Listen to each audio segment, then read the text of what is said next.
Since I came to America, I've been hearing a lot about immunity, and as I try to study law, judges have immunity, prosecutors have immunity, government workers have immunity, the executives have immunity, and so on.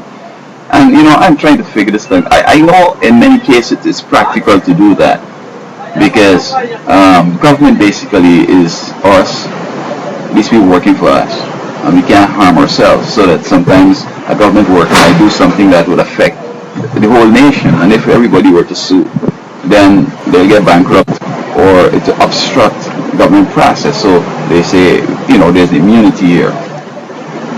But when you have these judges doing stuff that they know ain't true, just that the state give them the wink and say, man, we need a conviction here, bro, and they're going to deliver the conviction, or they need an acquittal, it happens, or an executive going to do like Bush, he going to take our children away and put them in foster care, and then he's going to escape and say, oh, this is I have immunity from prosecution. Or like his brother kill a whole bunch of people, and it's like they got immunity. Well, there's immunity and immunity, because I just can't be wicked and go and do people malicious things and expect to have immunity. But hey, how you convince the court that that's the case?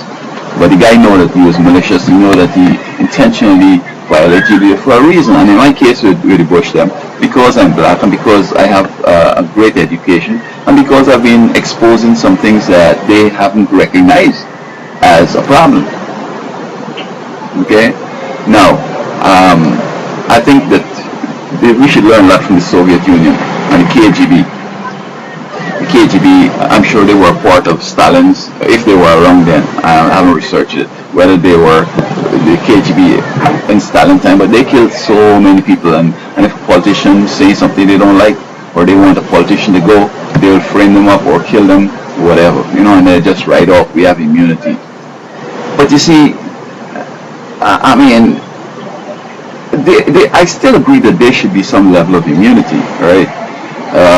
But God going to decide, and there's a thin red line. So let me put it here: the Ten Commandments are there, and whether this guy is the head of the world, the Pope, the president, whoever, the police or whoever, when they violate the rules of the law of God, He has a book in heaven, and He's writing down those stuff.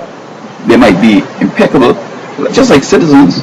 At the end of the day, they say, I have never had a crime done, I've never been to jail, I've never been arrested, even I had a ticket written.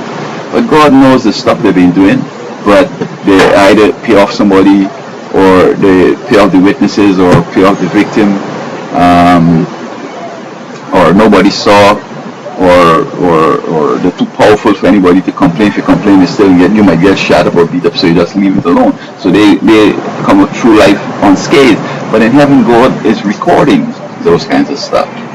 And as long with the KGB, all civilizations, from Egypt, the Assyrians, the Libyans, all these nations that have gone by, they had to pay for their evils. Now God told the Pharaohs to let Israel go. And the Pharaohs started to fight God and carry on and everything like that. And God said, you know what, it's over right now. It's done. And they're gone. The Babylonians came and took them away. Took away the power. Same thing with the Babylonians, same thing with the Medes and the Persians, same thing with the Greeks, the same thing with the Romans, the same thing with the Germans, the same thing with these current guys out here. They're doing stuff and they just add enough, because long ago, just a few people were corrupt and doing wrong stuff. Now, like everybody doing that. So that the book is being full up real quick, and then God comes to a place where He say, you know what, these folks aren't do right, so let me just take the star out of the sky. Bam, it's over. Don't mind what they have, because long ago, them boys had chariots with Persian, Arabian horses that would stop on the dime and pull the other one around so they could come through tight corners. The animals had to make wide turns and they'd run off the wall. Alright? And that was the high tech. But you know what? They still have to go. Alright? So that's the deal, and I'm warning folks about this immunity game that's full, like the courts that took my child, Bush had a hand in that and so on. They say, oh, immunity, but God is watching. And the KGB, who could have disappeared the KGB? Guess what happened? The Soviet Union collapsed, and then the KGB had to go. because there are federal police, and there's no more there's no more Soviet Union, so they're gone. And so I'm warning other folks who are pussyfooting around and abusing people. Watch it, because you might add up real quick the nation's transgressions, and then go and say, you know what, it's over.